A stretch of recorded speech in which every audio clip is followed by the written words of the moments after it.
Hello students, I'm sure your preparation for your upcoming exam is going very well. It was nice to see a lot of students have attempted the mock papers.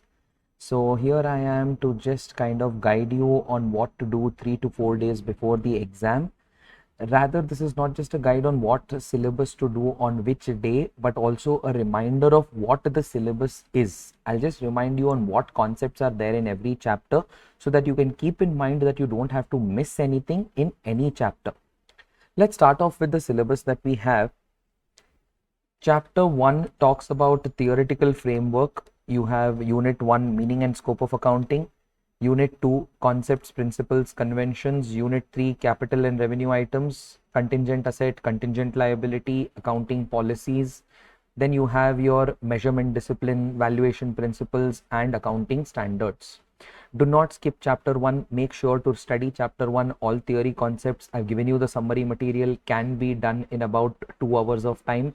Do not skip it. In this, we generally see a compulsory question from capital versus revenue items. They will give you an item. You need to classify whether it is capital or revenue. So generally do not skip these items. Do it in the beginning. It should be completed in about 2 hours of time. Coming down to chapter 2, you have accounting process. Again, very simple: journal entries, ledger, trial balance, subsidiary books. Do not skip. There are very simple points to be kept in mind. Which type of transaction will be recorded in which book? Don't make a mistake over there. Don't mess it out. Try to make sure that you practice questions on 3-column cash book, petty cash book, both under impressed method and non-impressed method. And then of course, when we come down to rectification of errors, there is a lot of points to be kept in mind. Rectification, you need to do rectification under all the 3 stages.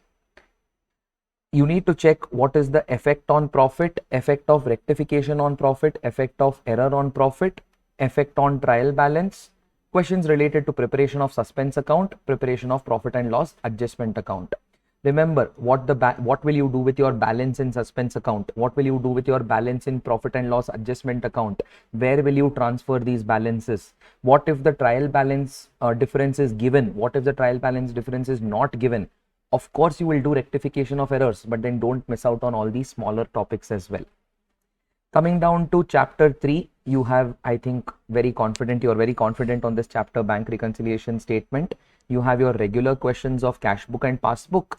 With that, you have overdraft balance questions. In the starting, we take a negative number, do the regular thought process. Step 1, where is the transaction recorded? Step 2, does it increase the balance or decrease the balance? And step 3, what is the starting point? Same 3 steps you follow, whether it is positive balance or negative balance. In the starting, use negative amount. And then of course, you have questions related to adjusted cash book. I am sure the first 3 chapters are quite comfortable. Coming down to chapter 4, valuation of inventory. I want you to start off with the basics. What is inventory? Valuation principle, cost or NRV, whichever is lower. What is cost? What is included? What is excluded? What is net realizable value? Then we come down to the methods of valuation of inventory. You have FIFO method, LIFO method, average method, weighted average method, periodic system, perpetual system, preparation of stock statement. All these calculations you should be comfortable. We also have questions related to your adjusted selling price method, where they give you the selling price of inventory. You need to deduct the profit and you will find out the cost price.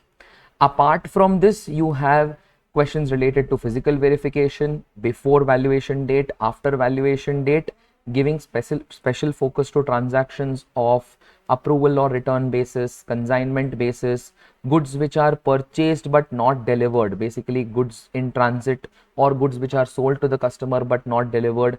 All these transactions you need to give special focus towards. And also keep in mind, are you calculating book value or physical value? Book value is based on ownership and physical value is based on possession. And of course, like I said, methods of maintaining inventory records, which could be your periodic system or perpetual system. Giving you the objective again. Why am I giving you this video? I'm reminding you of the various concepts that you have in each chapter.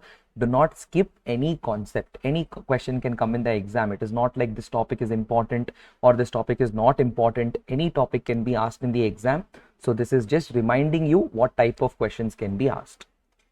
When we come down to chapter 5, talking about depreciation, amortization, again start off with the basics where you have what is depreciation, the factors affecting depreciation, you have your cost, useful life, scrap value, understand these elements well.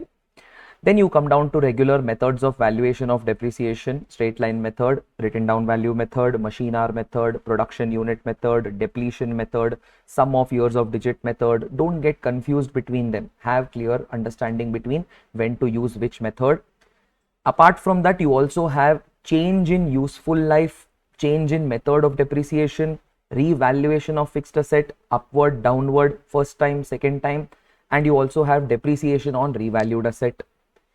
Preparation of ledger accounts is the next question that they ask you. Preparation of fixed asset account, preparation of depreciation account, special care to be taken, provision for depreciation account or fixed asset disposal account, calculation of profit or loss up to the calculation of depreciation up to the date of sale, and then calculating your profit or loss on sale of fixed assets also. Do not forget to also take care of amortization, intangible assets. Now for amortization also there is different criteria to keep in mind. You have cost of an intangible asset, scrap value of an intangible asset has certain factors to be kept in mind. Useful life of an intangible asset is generally based on contractual terms, and maximum life is only 10 years. All these points to be kept in mind for depreciation. You regularly do depreciation, but do not even forget amortization. Special focus, try to do writing practice for your provision for depreciation and fixed asset disposal account. The concepts are very simple. Do not choose to skip them. Coming down to bills of exchange, promissory notes, we have various accounting entries for different situations. Bill which is held till maturity, after which it was honored or dishonored.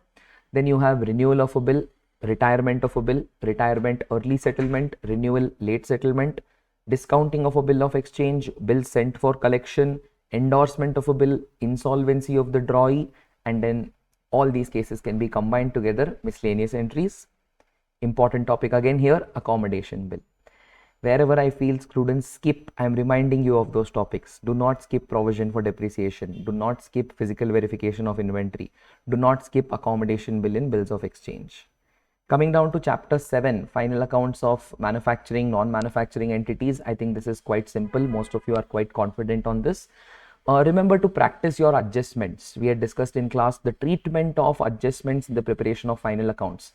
Trial balance items, I am sure you will be confident. Salary goes to P&L account, wages goes to trading account, everybody knows. But where they get stuck is the adjustment. Understand the treatment of each adjustment thoroughly. You will be able to crack the question in the exam. The various adjustments that we discussed in the class could be your outstanding items, prepaid items, depreciation, closing stock, goods going out other than by way of sale, abnormal loss with insurance, without insurance, partly insured. Then you have commission to the manager, commission to manager based on profits before commission or based on profits after commission. Then you have treatment of suspense account. Then you have transfer of profit to capital account or to reserves. Very rarely you can have a transaction of interest on capital. You could have common account interbalances.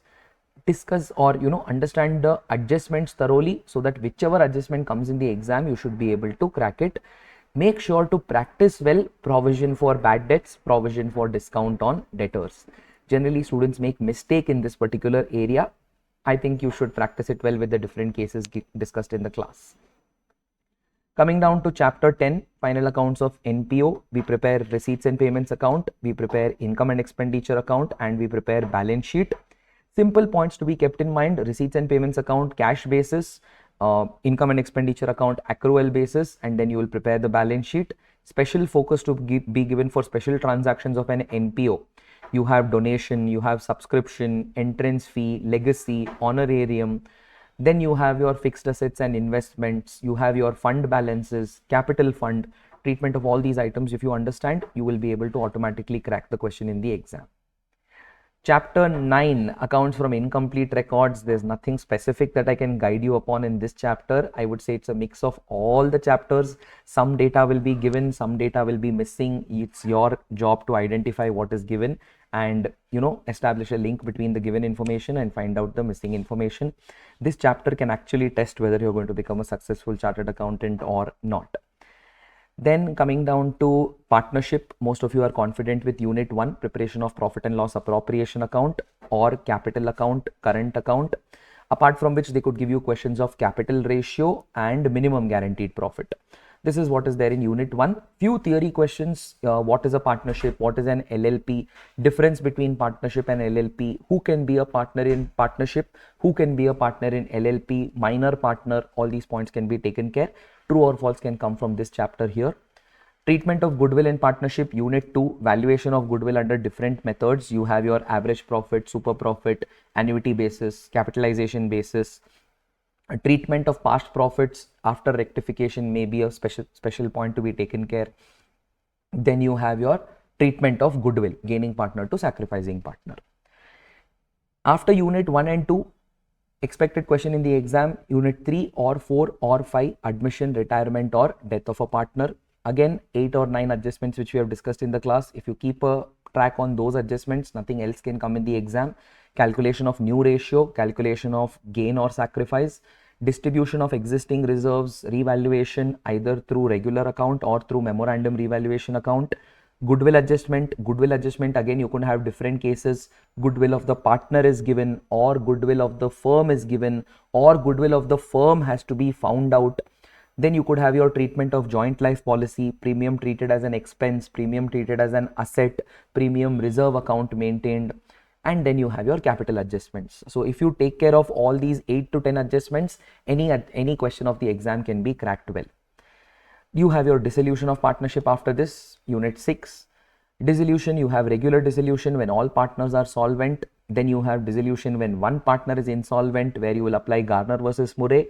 Insolvency loss, the deficiency will be borne by the solvent partners in their capital ratio. Which partner to take, which partner not to take, what is capital ratio, keep in mind thoroughly. Then you have dissolution when all partners become insolvent, and you have piecemeal distribution, higher relative capital method, maximum loss method. Do not skip these topics. Practice 1 or 2 questions for each so that you will automatically be able to crack the question in the exam. Coming to again chapter 11, company accounts. Unit 1 is theory. What are company? What is a company? What are the types of companies? What are the features of a company? Then you have 2 paragraphs of books of accounts and financial statements. Quite simple. Unit 2 generally comes in the exam for 10 marks, where you could get a question of issue, forfeiture, reissue of shares, issue of shares at par, issue of shares at a premium, issue of shares when it is fully subscribed, undersubscribed, oversubscribed. Oversubscribed, you could have pro rata allotment. Then here you could have calls in arrears, calls in advance. Then you could have issue for consideration other than cash questions. So these are the questions for issue. Forfeiture, again different set of questions. Forfeiture of shares which are partly called up, forfeiture of shares which are fully called up, forfeitures of shares issued at premium or issued at par. If it is issued at premium, premium received, premium not received, treatment changes in all these cases. Understand each case, automatically your exam, you will be able to give the journal entry in the exam. Giving the journal entry, many students go with a by-hearting approach. Okay, if you have by-hearted, I cannot do anything now. But be careful while calculating the amount. Understand the categories of capital: authorized capital, issued capital, subscribed capital, called up capital, paid up capital. If you understand these different categories, automatically your amount calculation becomes more easy over there. Issue of shares, forfeiture of shares, then we have reissue of shares. Now reissue of shares can happen at a discount or can happen at premium. After the reissue, the balance of reissue should be transferred to capital reserve account. And there the calculation of capital reserve, again, how much is forfeited, how much is used, what is the balance, only for the shares which are reissued.